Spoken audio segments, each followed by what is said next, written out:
here. Okay. My questions.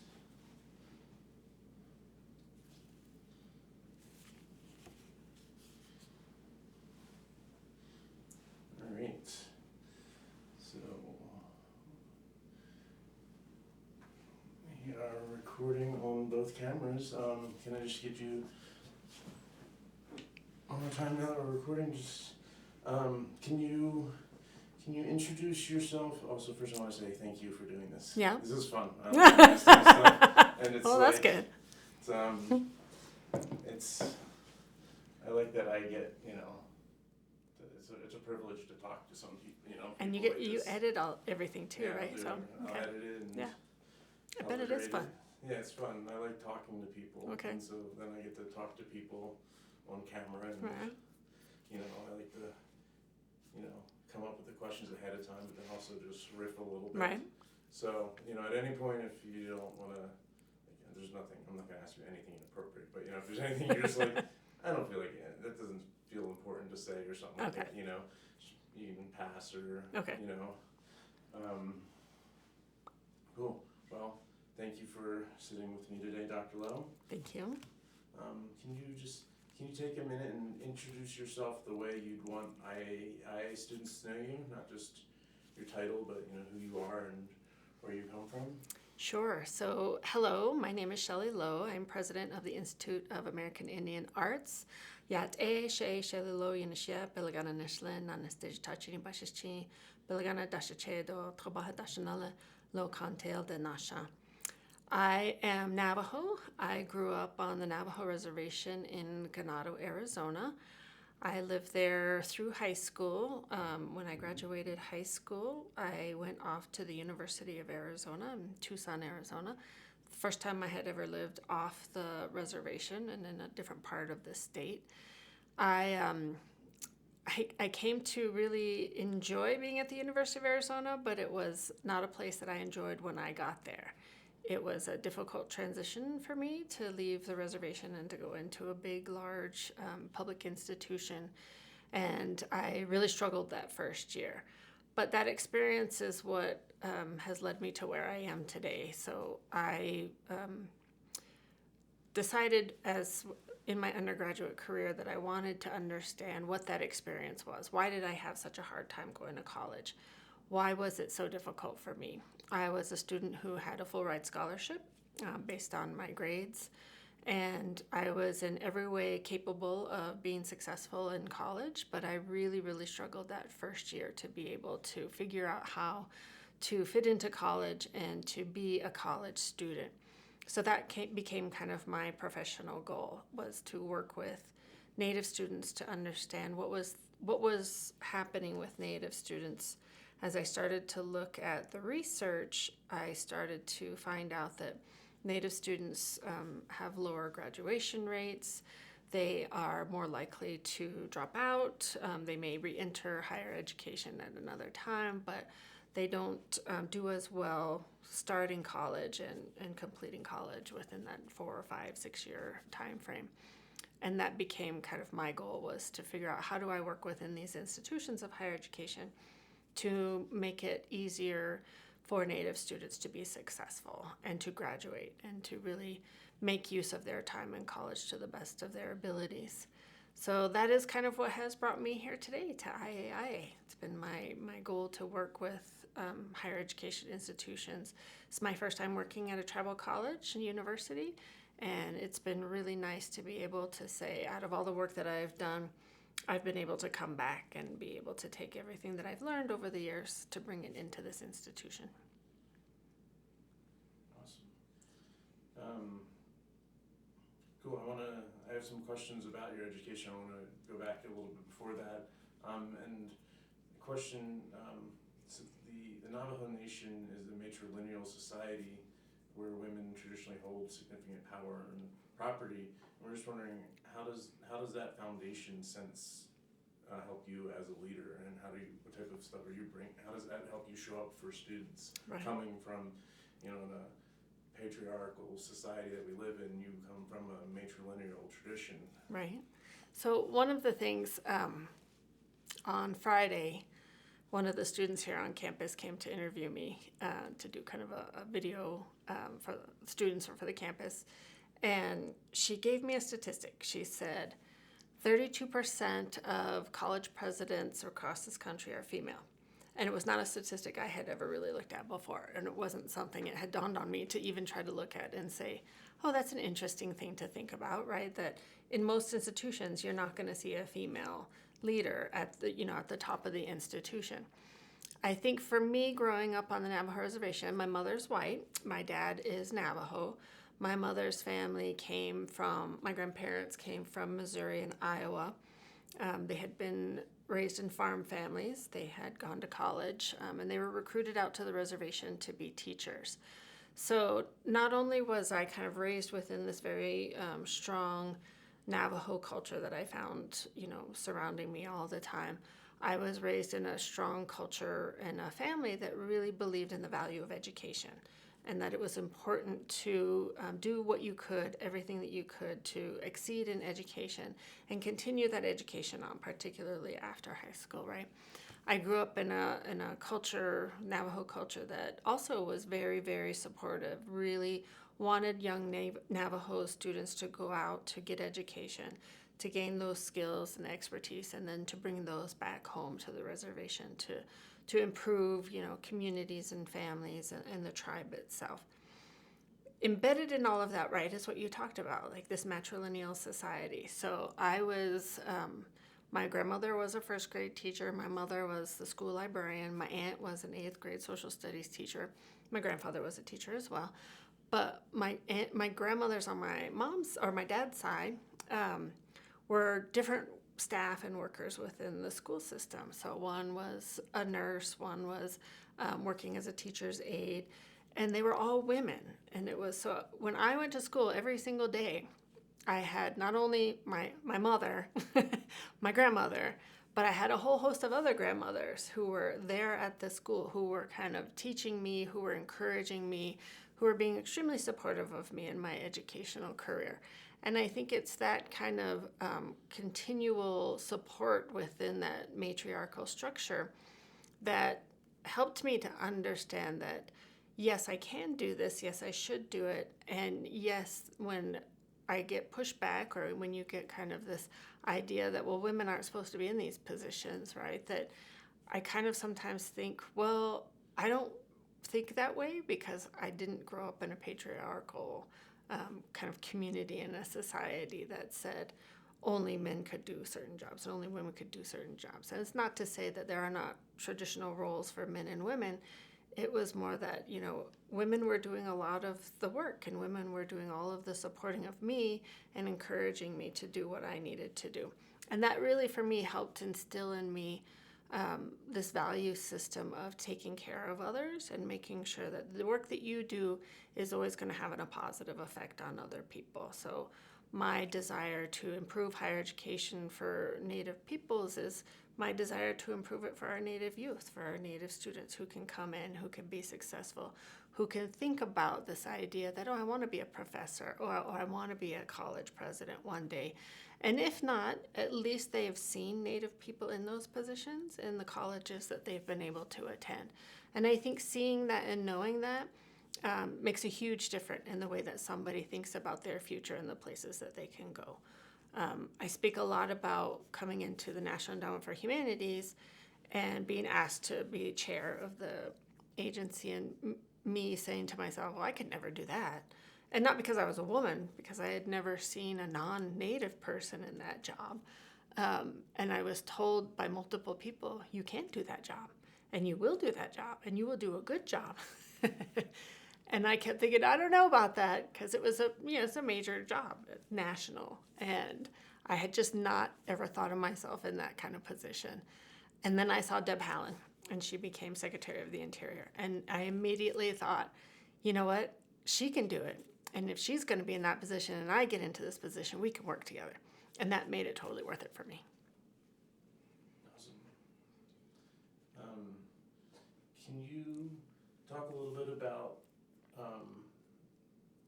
why it's important to you to hold on to your Navajo language and how that also affects your relationship with students here? Sure. So I grew up during the era where myself, my brother, my sibling, or my cousins, our generations were not taught to speak Navajo. So we were taught that English was the language that we needed to be speaking. It was the language that they wanted us to speak at home. Also, the language that we used in school. And that doesn't mean that I didn't hear Navajo. I heard Navajo all the time. People would speak Navajo in the schools. People would speak Navajo in the community, so Navajo was everywhere. But I didn't start to actually learn Navajo until I was in college. And at the University of Arizona, I had the opportunity to take Navajo language classes. And it was important for me to be able to do that because although I will always be a Navajo language learner my entire life, I'll be trying to learn Navajo, I'll be trying to remember and be able to find ways to use the language. It was very important for me to understand that knowing the language and supporting the use of the language and encouraging other youth or community members to use the language is about not just keeping our culture intact, but keeping kind of our lifeways intact as well. There's a lot of teachings that come out of the Navajo language that are tied to the language and are tied to the ways that you are supposed to be as a Navajo person. And kind of thinking about this, as Deborah Anderson was here a couple of weeks ago, this beauty, balance, and harmony. A lot of that comes out of knowing the language and knowing the teachings that are taught in the language. So for me, it's important to say, how do we have the opportunity to continue to learn our languages, especially for people like me who, were not taught at home, so then now don't have the skills to teach our own children. But how do we support continuing language learning and language sharing? And part of that, I think, also comes back into working in higher education, because this is a place, this is a location where we can bring that type of skill in. We can bring those classes to our students. And not just think about, Navajo language itself, but what are all the other tribal languages? What are students coming in with? What is their language level when they come here? What is the language level that they want to have? Most students that I've talked to and worked with want to learn their language. They want to have at least a basic understanding of the language and how to speak the language, have a conversation.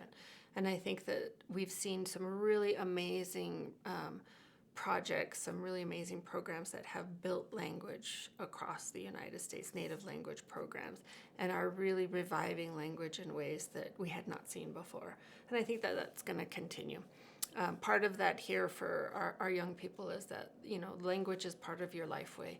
It's part of teaching you who you are and how you are going to be. It also then kind of translates into this is, what you're also sharing in your artwork and what you're doing here at IAIA. I'm going to take a quick pause. Is that something that might have just turned on, or is there like an air conditioner that might have just turned? Do you have the ability to turn that off or something? If not, I can filter it out and it's fine. I don't think so. Oh wait, no, was it this? It might be this. Yeah, awesome. Great. Air quality. Yes. Alright. Cool. Well, we are still rolling. One of the things that's interesting to me, is, I'm a white European male, something like IAIA has, people like think of it's like, oh, it's a native institution. But really, I've heard it described as like, it's like a multi-nation institution, like people just, especially, growing up with like a very white perspective, it's like, well, there's Native Americans, but really, something you just touched on that's super interesting to me is like, everybody here doesn't come from the same, they don't all speak the same language. So, how do you approach something like that when there are so many cultures and so many languages that like, you can't possibly, you can't teach every language. Most people probably don't even, some of these languages are getting lost. What's it like, because it's like an international school in some way. It's like a multinational school. So I find that in all of my experience in higher education, I have worked with Native and Indigenous students that have come from all over the world. And I think the one thing about working with such a diverse group of Indigenous students is always being open to learning. I learn all the time from the students that come in. I learn their cultures. I learn what their values are, what their belief systems are, particularly as it comes to education, what their belief systems are in terms of having relationships with other people, friends, colleagues, staff, faculty, other students, what it means to be a good person. And I'm always willing and interested in understanding where they're coming from and knowing that it's okay to listen to their views of being and ways of being, and it's okay for those values to be different from the ones that I have, because I'm not asking them to be Navajo. I'm not asking them to be like me, or to buy into all of the beliefs that I have as a that come from Navajo culture, or that come from the way that I was raised. But they're not asking me to do the same for them, right? I think we come in, and this is one of the things I say about Native people and Native tribes fairly often, is that we don't want you to be us. We want to be us, and we want to teach our culture. We want to teach our language. We want to teach our values to our own people. We don't want you to try. We don't want to make you teach and learn all of those things at the same time. You can go do yours, right? And you take care of your language, your culture, your ways of being, and it's okay. We can be respectful of each other, and we can be understanding of each other. And there will be so many overlaps in the way values and belief systems kind of play out. But the beautiful thing about IAIA, and I hear this from the students, is that they are learning from each other. They're learning different cultural ways of being and cultural ways of knowing, and the kind of definitions and the value systems that are placed on some of the basic things that they all come across here every day, right? So value systems in terms of the land, value systems in terms of animals, value systems in terms of, how you think about family and your role within family. And they are learning these things, and they're seeing it through the artwork that the students are doing, right? They're seeing it being translated, whether it's in a drawing, it's in a painting, it's in a sculpture, it's in a piece of jewelry. There are pieces that they have been introduced to for the first time that then help them to reflect themselves back on their own cultural teachings, and what does that look like within my community? What does that look like within my culture? How can I also think about translating that value system, right, that culture, through the work that I am doing myself, whether that's writing, whether that's a poem, whether that's a bronze sculpture, right? It's been so nice to see how the students have come together to learn from one another, but then even more so to see how they have positively affected each other, how they have encouraged each other, how they have found strength in each other because they have seen, the cultural strength of somebody else, and learned to kind of think a little bit differently about how they might be, handling a situation. And then you see it amongst our alumni. So you're a student at IAIA, that's one thing. You create all of these connections, and these connections tend to follow you once you go out into your career. Once you go out as an established artist, or in a museum system, or whatever work it is that you are doing, these connections stay. And sometimes I can just visualize this kind of web across the world where all of these IAI students are connecting to each other and the alum. And then every so often, we see it outside of kind of our little community and our little system, when somebody has a story, say in the New York Times, about, what is great Native art right now. And half of the artists are IAIA graduates. And you just kind of think, yep, this is building here in this small campus, in this little community, with all of these cultures coming together and sharing and growing with each other, and then taking those strengths out with them. Yeah, it's I've been really impressed, especially when I got to do the Dr. Martin video, talking with him, and then so many people like Tony Abeda and Michael Pettit and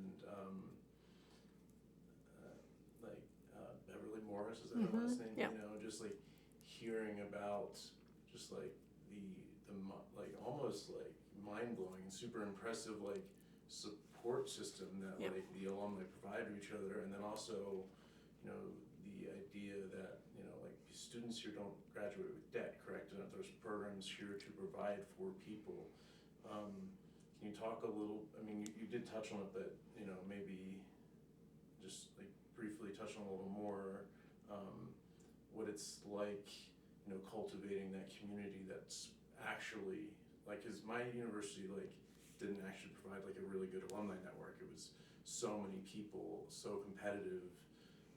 This seems like such a collaborative place, and I think that that's really awesome. You want to talk about that a little bit? Sure. So, I'm still new to the institution, but some of the things that I've come to learn, because a lot of people, they're very happy to come and tell me about their time here or about, their parent or family member that went to IAIA. And the beautiful thing about learning about the institution and hearing all of these stories is that a lot of stories are super powerful. Students really, they met other students from other tribes. They grew with each other. They fed off of each other. They encouraged each other. They supported each other. But you get the other side of the story too, right? The struggles of students and how it was really difficult to be here. They felt a little bit isolated. But then they kind of stop and they start to reflect on, but I also met this person, but I also learned, more about this culture, or I also had this interaction with somebody who was different from me that helped me to think a little bit differently and change the way that I do some of the work that I do. So as much as, every story has a positive and a negative, the long-term connections that I see happening with the students and with the alum are all feeding back into the institution in some way. I feel like regardless of whether or not a student had a really, really great experience here or had a not so great experience here, they reflect on IAIA and their time at IAIA in ways where they want to ensure that the students that come, the future of this institution, does nothing more than grow and do a better job, right? Do better in terms of supporting students, do better in terms of attracting students to come into the institution, do better in creating a really solid and foundational community for these students to be a part of. And then we see the alumni coming back and giving back in different ways. Some of them give back in terms of donating artwork to us. Some of them actually give back in terms of financial support to the institution for scholarships. Some of them come back in terms of time. And we saw today, Shane Hendren, who was here as an undergraduate, who then did his MFA, came back as an artist in resident, specifically to be here to do, his artwork, but also to be with students, right? He said he would go and sit in the cafeteria and every day sit with students and talk to them, right? So there are different ways that I see the alumni giving back. And they're very invested in the success of this institution, and I think that's one of our most valuable tools that we have at this institution is graduating these students and having them be alum who want to ensure that other students can come through and have the experience that they have, gain the skills and the knowledge that they did, who can then go out and be successful artists themselves. I think Shane talked a little bit about, it was always, there might have been competition between artists, right? That, well, you're stealing my idea or not. But what I see now is everybody seems to be extremely supportive of each other, and they want the students here to be successful. They want recent graduates to be successful in whatever art career or position that they take on. And they're really invested in ensuring that that can happen for them. Sweet. I want to talk a little bit about continuity of mission and picking up where Dr. Martin left off. He had a fairly long tenure here, and he's got the reputation for having done a lot of he transformed the institution and took it to the national stage. And I'm curious, how do you see yourself honoring that legacy while also bringing your own vision? So the nice thing is, I've known Dr. Martin and his wife Lucy Tabahanso since probably 2000. So they had come as faculty at the University of Arizona when I was there, and I got to work with them very closely. And I I grew up in a culture, not just matrilineal culture, but a culture that's very respectful of our elders and people who are, so I'd be very respectful to Native faculty on campus, those who can teach you and give you knowledge, right? Give you experience and help you to grow. So I've always come kind of through my work paying attention to the Native individuals who have come before me. So that's kind of looking at, what has Joy Harjo done for Native people? Who is she as a role model, as a Native writer, as a Native, member of this country that really pushes forward an understanding of Native culture, Native knowledge, Native being. What does that look like, and how do I find those actions that she has done and ensure that I follow up with those actions as well, or I kind of strengthen the work that she has done, whatever way that I can. I see that the same for Dr. Martin.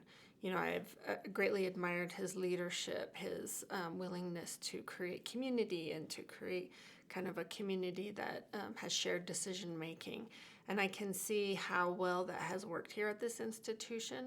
So coming in, we want to honor all of the work that he has done and the growth that he has developed, and to take my time while I'm here at the beginning to hear from everybody and to make sure that decisions that I make are informed by the community, because they've been such a big part of the growth of this institution and moving things forward. He was the leader, and he did want to do what he could to ensure that this institution grew, but also that this institution kind of maintained and grew its status as, the Institute for Native Art, and making sure that the work that I do just continues to foster that. So there's a foundation there that he has built.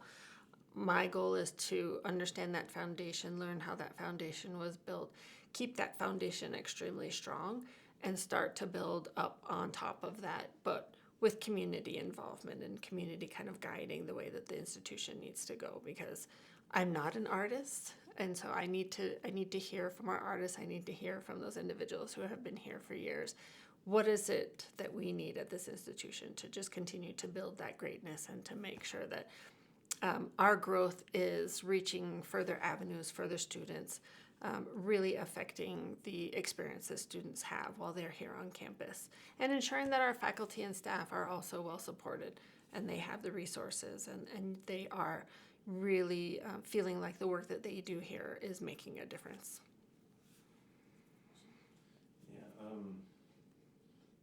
Yeah, I know I have a question here somewhere, but you just reminded me.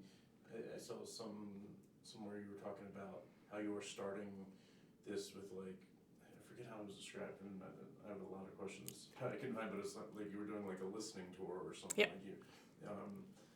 So you sort of just touched on it, but do you want to speak a little bit more directly about like this listening tour and what that's like, or maybe what you've heard so far? Sure. So when I arrived here, we're not a huge, large institution, right? We're a manageable size for me to be able to try to sit down, and my first goal was just to get to know people. One, I wanted to know who our faculty and our staff are, and I just wanted to know them on a personal level.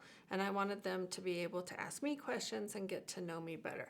So I've had so far a lot of kind of sit downs with the different departments to talk to the faculty and the staff. And the questions have been very, very simple. Just tell me who you are, tell me, where you came from, tell me what brought you to IAIA, and then you must share one fun fact. Which is hard for people sometimes. But it was an hour, and we would go around and just introduce ourselves to each other. And the funny part about it is these teams, and I did them usually by department, some of the department team members learned about their own colleagues for the first time. They're like, I didn't know that about you. I learned a great deal about all of them. And what I learned was this kind of deep desire and interest in IAIA, because one of my questions was why did you come to IAIA, or what brought you to IAIA? And in many cases, it was individuals who had long-standing relationship with the institution, whether that was a parent or a family member that went here, or in some way, maybe a parent or a family member had worked here, and so they were just kind of used to the institution, really wanted to continue to do that work supporting the institution. Or individuals who, kind of like you, right, who came into Santa Fe one day and thought, I really like it here, and then learned about the work of the institution and really kind of said, oh, I really want to be a part of that, and applied and started to work here at the institution. Every single person, talked about the value of the institution and what it means to be here and how important it was for them to be here and to be a part of this community, to be a part of, really growing and strengthening the contemporary Native art world, right?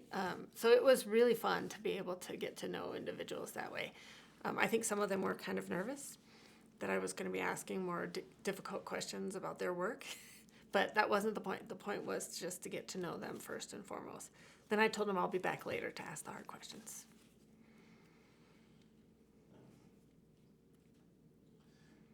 You've talked some about what it means for Native students to be in a space where they don't have to constantly explain or defend their identity. What do you see, what does IA make possible for students that other institutions simply can't? I think the nice thing about IAI, and so I've worked in large public institutions, I've worked in Ivy League institutions, and each of these institutions has had kind of, the Native Center or the Native program to support Native students and Native curriculum. The unique thing about IAIA is that the foundation and the base of this institution is Native culture, right? And it was created by Native people. It was Native people who really developed the foundation of the curriculum and what was going to be taught here at this institution. And we've seen a lot of things shift and change over the years, of course, because, everything changes over decades, and we see a shift in curriculum that might go a little bit of a different way, but it's built on Native knowledge. It's built on Native values. It's built on Native culture. And we don't find that in a lot of institutions outside of tribal colleges and universities. Being able to come to an institution that from the ground up is Native built is it's an entirely different experience that you're going to get at any other institution. This institution also has a history of being part of the Santa Fe Indian School, right? Being part of maybe not quite the most positive educational experience, maybe a little bit more assimilative educational experience that was coming out of the Santa Fe Indian School, but has really shifted over time to be Native-centric, Native-led, built on a strong foundation of Native culture, and that has continued and been part of what IAIA is. And I think that students, they can see it and they can feel it when they come to this campus. They know that that's what the foundation is, and they know that within this system, they can, or I hope that they know, they can fully bring their own tribal culture, their belief system with them, and have that continue to guide them the entire time without constantly being questioned about, who they are and what their belief system is, and not having to constantly be questioned about we might have to do this differently because you're Native. No, everything here is based on that foundation of Native culture, Native value, Native being.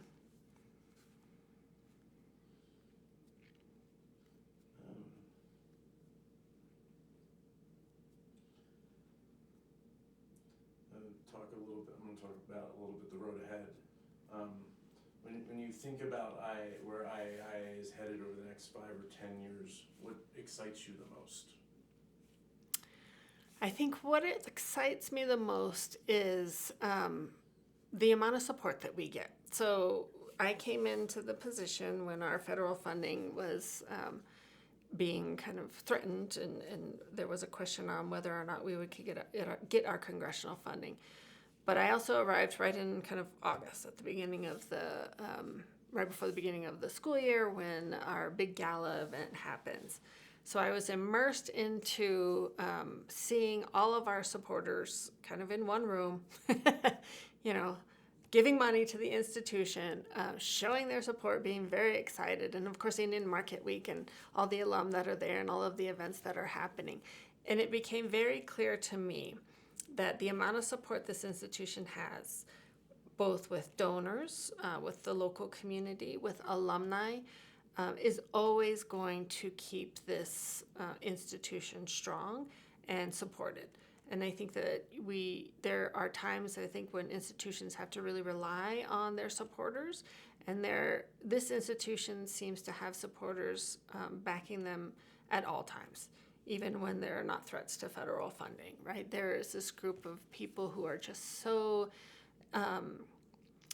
they believe in the value of the institution, they believe in the mission of the institution, and they believe in the work that the institution does for Native arts and culture with our students.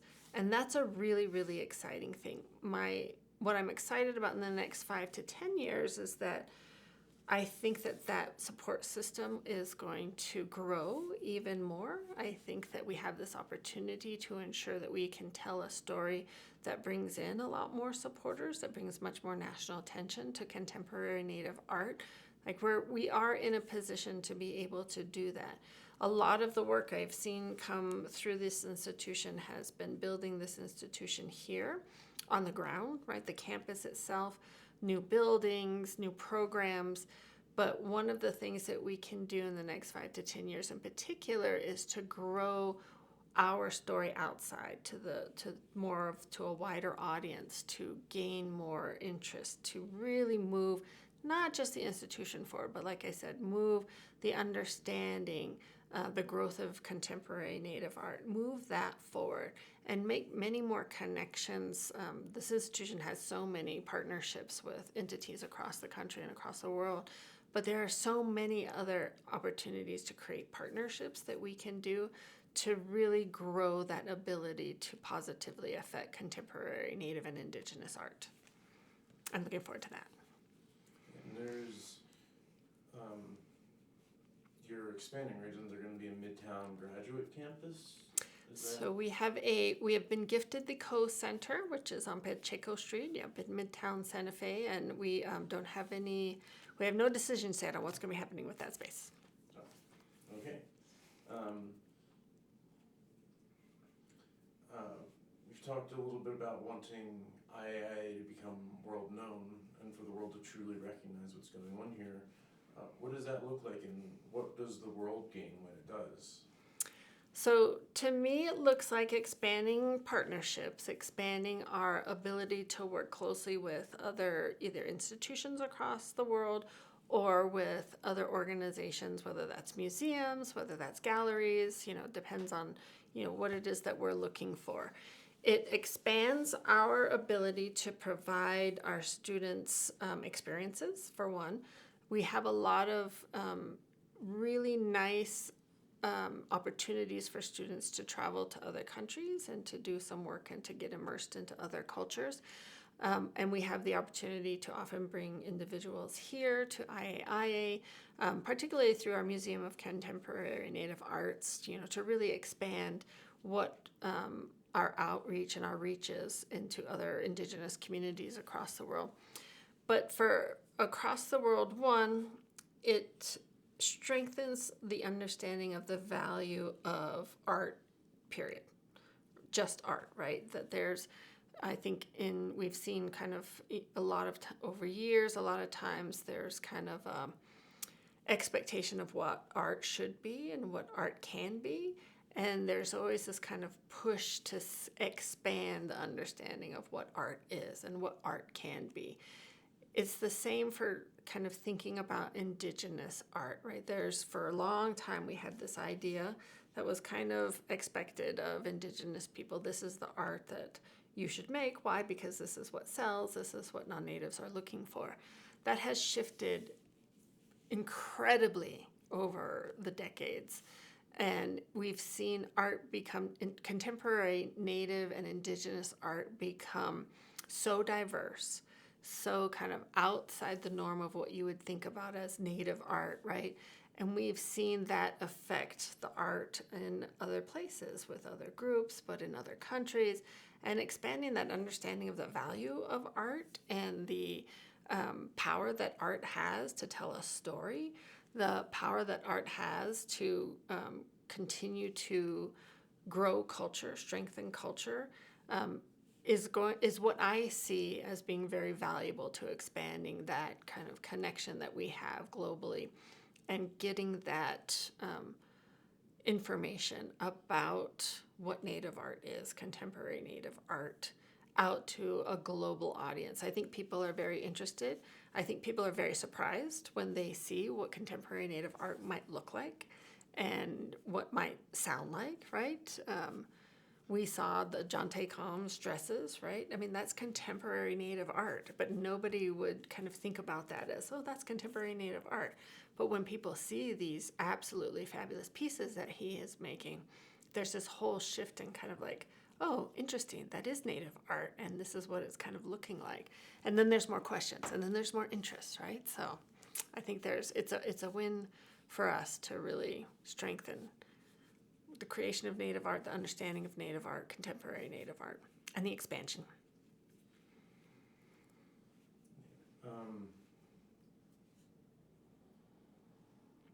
Cool.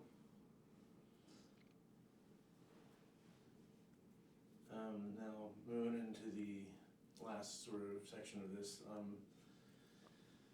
mean, I have a million questions. I could go on for hours, but we're already at 45 minutes, so I'm going to try to get to some sort of wrap up. So call to actions and closings, if you could speak directly to a student who's thinking about coming to IAI, who's talented and wondering if there's a place for them, what might you say to that potential student? Well, the first thing I would say to that potential student is please come visit us.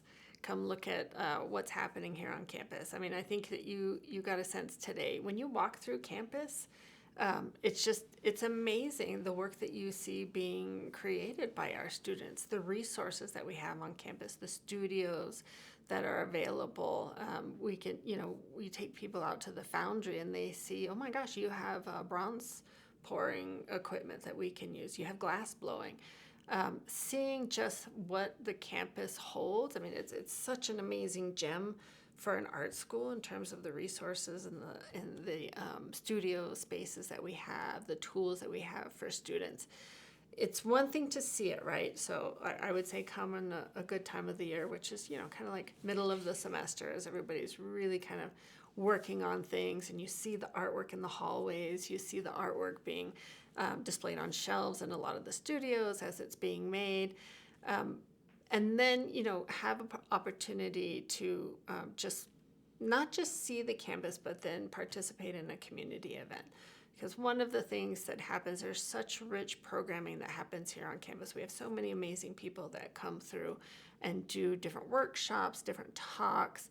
Being a part of that and having that understanding that you have access to that if you come to IAIA is, I think, something that a lot of students don't think about, right? We don't think about what are the connections that I'm going to make, not just with the students and the faculty and staff, but what are the connections I'm going to make with national artists across this country who are coming into our institution, who are teaching classes, who are lecturing, who are visiting.